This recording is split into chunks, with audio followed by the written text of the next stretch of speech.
All right, so let's talk the cold, hard truth. You have your classic car, maybe since you were in high school, so it has a lot of sentimental value and memories, and you had all these wonderful intentions of taking it completely apart and putting it back together, making it like new, because it's obviously been a few years since you've been in high school.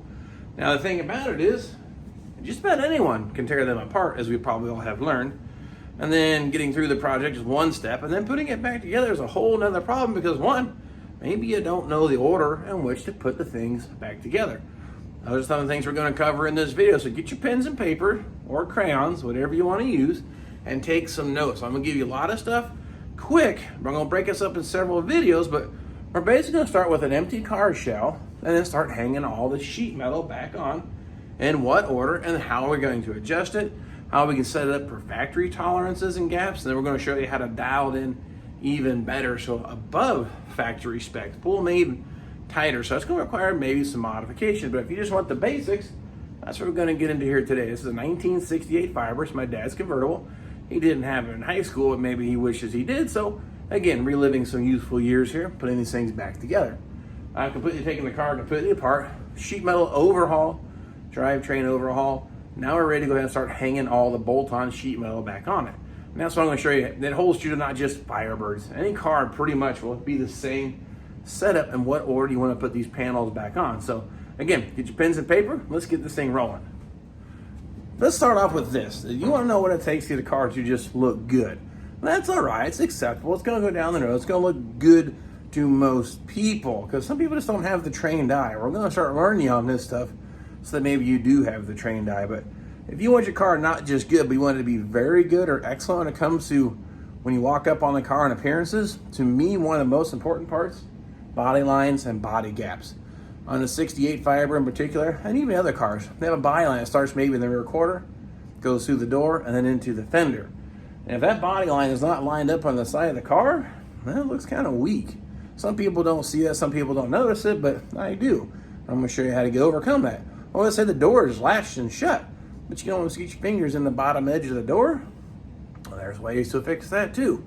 Just because there's out of adjustment, there's no more adjustments, doesn't mean we can't make it fit. Those are things we're going to cover in this video to actually help you get understanding what's not ideal to what can be exceptional. The first step is here, I've got this car set up in the garage.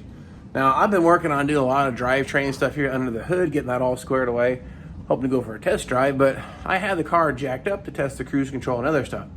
Step one is going to be put the car on all four tires, especially a convertible, and put it on the floor. Being on the floor, you know you have a known good spot to start with, one. And two, where's the car spend most of its life when you're driving it at a car show? Sitting on all four tires. So that's going to change the dynamics of the body, possibly flex. So I suggest putting the car about where it belongs, and I even go as far as sometimes to put some ballast on the floorboard and in the trunk to simulate interior, glass, top frame, cocktail shakers, etc. to help get the car springs to settle and also get the car to settle. So right now, I'm going to pull the jack stands in the back of this car and put it back on the ground, step number one.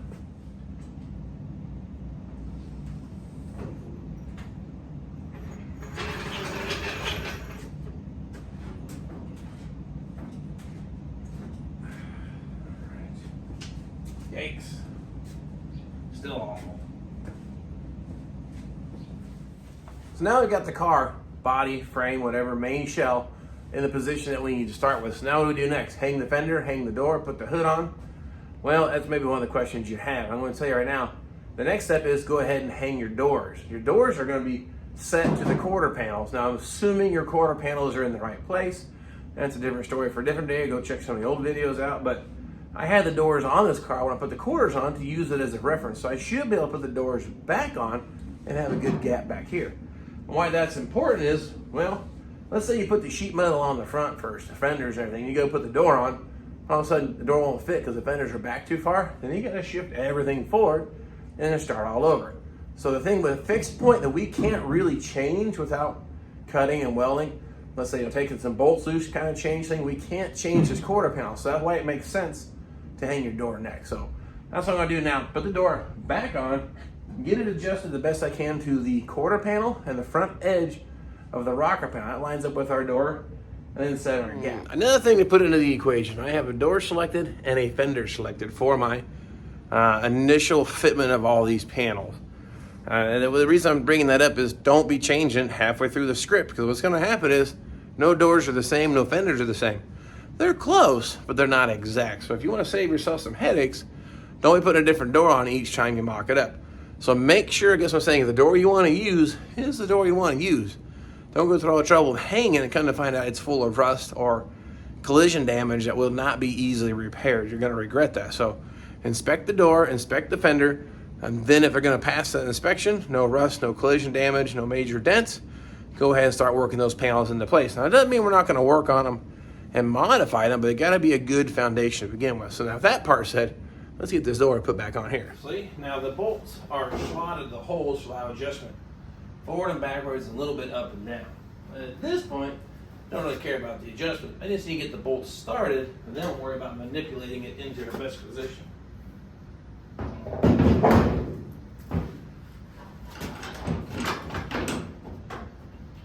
Pretty good at this when you take the car apart for mock-up, and then paint, and put it back together, take it apart, and put it back together. You get pretty good at it.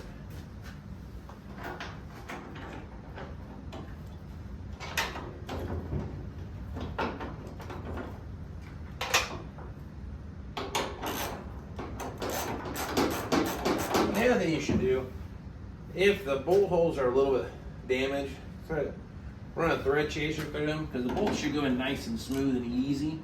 The last thing you want is one of these bolts twisting off midway through this part of the project.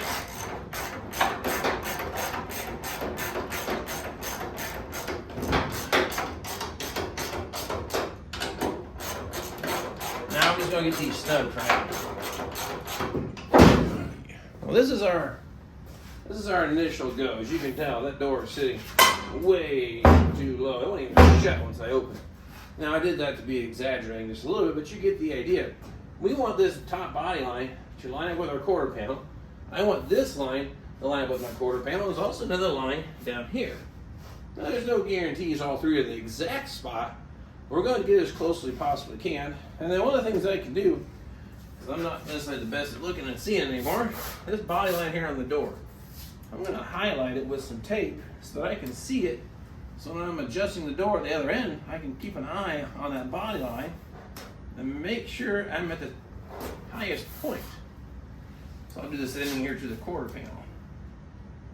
That way when I get it right, the tape should be a straight line right through the wall. And plus, this is cheap. Tape ain't that much money, you know? That's going to help us out. Now you can really see the height difference. Not even close, but as we get it closer and closer and closer, that should draw a straight line right across from the quarter panel to the door. Now, the door adjustments, you have forward, backwards, you have up and down, and you actually can tilt the top in and out and the bottom in and out. So quite a few adjustments. So you've got to do a lot of stuff. But right now, the only adjustments I'm going to be concerned with is forward and backwards, then up and down. I want it parallel with the rocker panel. I want my three lines lined up and the best gap I can get back here at the back. Don't worry about the fender, the door in and out, leaning away from the center of the car toward the center of the car, because when you go to put the fenders on, it's going to screw it all up. So at this point, we're only going to concern ourselves getting it really close, not necessarily 100%, because we may have to take it back loose. We're going to get this thing dialed in a lot better than it is. And it's basically, they're all a little different in all makes, but loosen the bolts up, manipulate the door, snug them back up. So that's what I'm going to do here now to get this line lined up and that lined up and see how well it looks. Okay. At a quick glance, that doesn't look bad. It looks a lot better than it did. And for some, that might be good enough, but let me get you down here nice and parallel. This is the advantage of that tape. It really highlights that body line. The other problem I have is the gap between the two. That is closer than I like it to be. And of course, this also shows my door is too high. My body line here is a little bit high, and I bet you, yeah, same result. All 3 points, I'm a little high. Now the door is nice and parallel to the rocker panel. That looks good. So what I need to do, though, is bring the thing down and shift it forward to open up our gap. Because here's the other clue. The front of the rocker panel on a Firebird, typically the door lines up with the rocker panel. Not always 100%. That's what I try to go for. So you can tell I need to bring it forward about 1/8 of an inch. So let's see about getting that dialed in.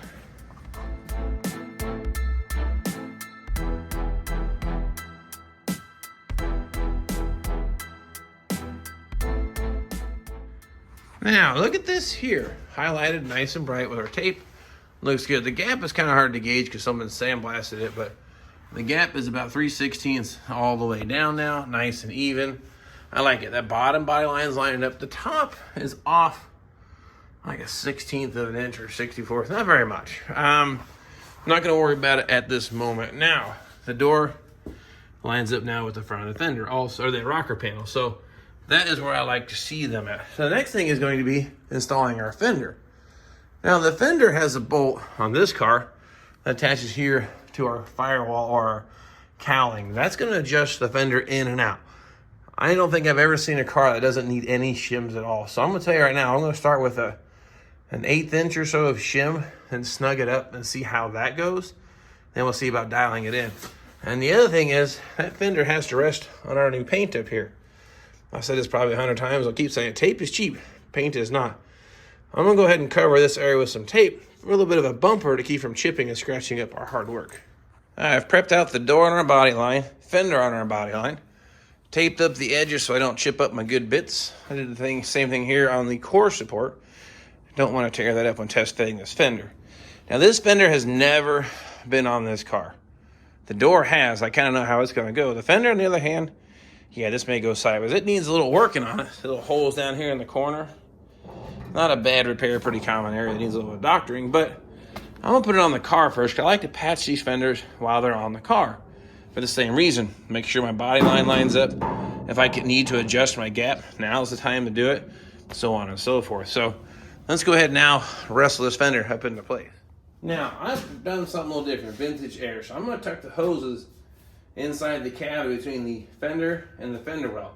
Anything from these two bolt holes down would be exposed on the engine side. I don't want to see these for the most part, so when I round them, they're going to tuck inside this cavity here. So when I'm putting the fender on, I got to be sure not to snag these when putting that fender on there, because there is that chance that could happen. Now this is bolted on snug. I may have to take this wheel well loose to get that on there, but we're about to find out. Now some people like, every car is so different. Maybe you're working on a Ford or a Chevy or whatever it is, but Pontiac, Firebird, or Camaro, some people like to attach this to the fender and then put it on as an assembly. Not a bad idea, but I put these on for mock-up of my AC system. So I'm going to try to leave them in place and see how that works for us.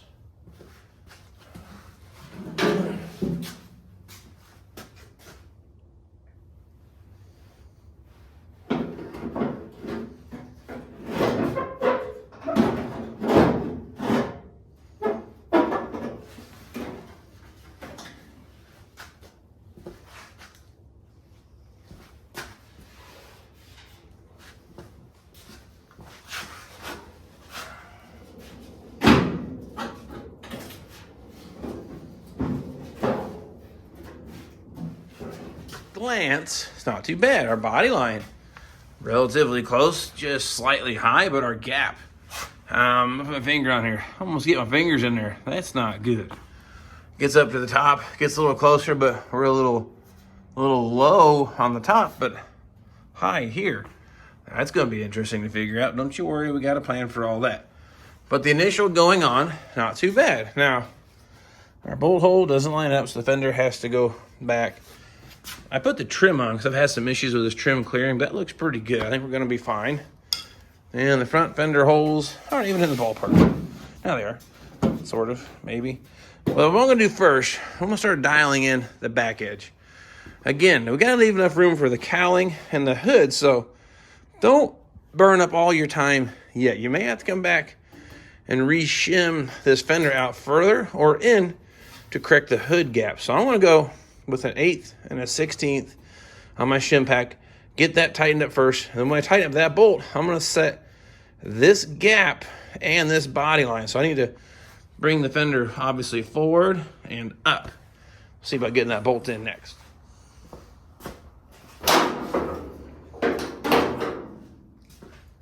right, now I put that inch, 1/8 and a 1/16 in there, so I guess that's 3/16.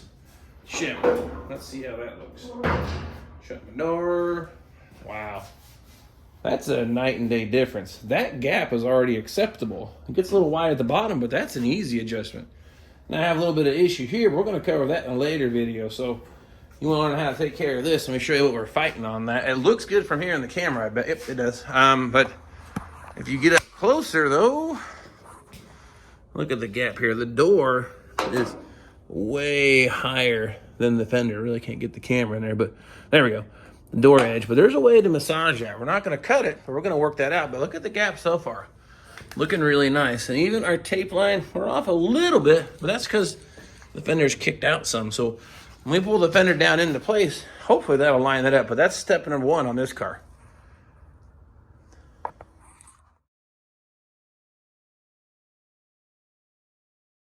What we're gonna do though is, you see our lines are off. Need to bring the fender down. Need to bring it in towards the center line and towards the rear of the car. Now there's two bolts in the bottom of this fender. One goes in here to the rocker panel. Now what you do is you add shims to that, and it actually brings the fender down. Then we can actually push it in because it should be slotted. So I'm gonna stack a couple of shims in there, see if we can't manipulate this gap to make it look better. Now again, I would invest a fair amount of time, but don't kill yourself yet, because there's a chance you're taking this all back apart.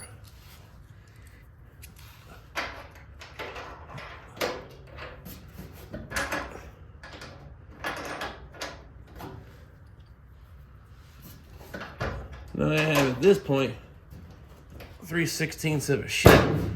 Oh, that's looking a lot better. I think I need, oh, that's 3/8 shim, sorry. I think I need a little bit more, but that's already looking a lot better. Not a bad idea, and invest in a package of these shims, because you're gonna use a lot of them.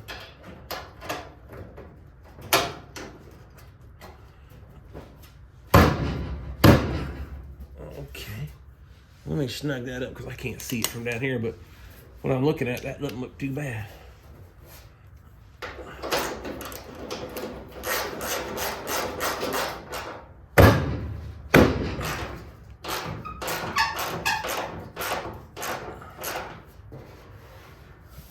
Okay. All right, well, that don't look too bad. Let's look at it straight on. Our gap is a little wide where it goes through here. I need to push that fender towards the rear of the car. So what I'll do, I get a 2x4. Let me go grab that. And you put it between the tire here and the fender, pry it back, and then snug it up again. This poor board has been around for a while, but it does such a great job of doing so many things. It's so versatile. It ought to work. Take this loose. My goal is to close up our gap back there.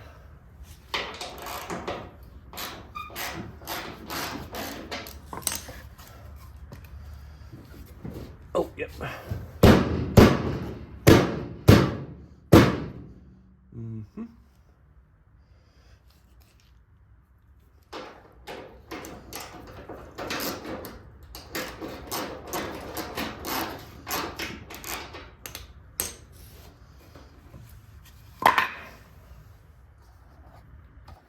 So what's that look like now? Look at the gap. That's actually going together a lot better than I thought it was going to go. Our body line was, I mean, that was just side with some tape. It might be spot on. That's really, really, really close. I'm gonna call that good enough for our purposes here. The only place the gap is kind of funky is here, the bottom of the door to the fender. Other than that, I like it a lot. That's a simple manipulation here. Again, this is a re-pop door, so all in all, that's working out pretty good. Okay, here we go. I've got this bolt started and that one started. Now, I ran out of shims, but there's enough shims I could probably get, 3/16, 3/8 or so underneath that. So I need to get some more shims, but we get the idea. I need to do now the same thing to the driver's side. So I didn't make a trip to the getting place, but it got dark out. It was getting kind of late. Last thing I'm going to do here is just drop 2 bolts here on our core support. Again, not going to tighten them up, just enough to kind of help keep things held into place while we go ahead and start adjusting the rest of the sheet. Not bad for an afternoon's worth of work. Now you have some idea where to start, and you can see why. Do the door, do the fender, not 110% dialed in. We are probably now good enough to be factory spec. Wouldn't look bad. This car is going to look pretty good going down the road. The way it currently is, we just body worked it and painted, but we're not done yet. We're going to go ahead and get the driver's side squared up just the same, show you how to get the hood dialed in. The core support is actually still loose to the frame. I leave that loose because I like a little fine tuning side to side to get the hood the best gaps possible. And I like to get the hood to shut where the back corner actually lays parallel with the fender without having to cheat and push it down. So done some videos in the past that, but we're going to hit that topic again because I still see cars with the hood popped up in the back corner. Not cool, guys. It's easy fix, I promise, most of the time. That's what we're going to share with you here. But anyway, this is part one of our series of how to get the sheet metal back on your classic that maybe you've had for years, or maybe it's a new project. Where to start and make things happen in a little tiny space. That's what we do here at the Vinyl Village Garage. I've built several cars here in this space and shared them with you.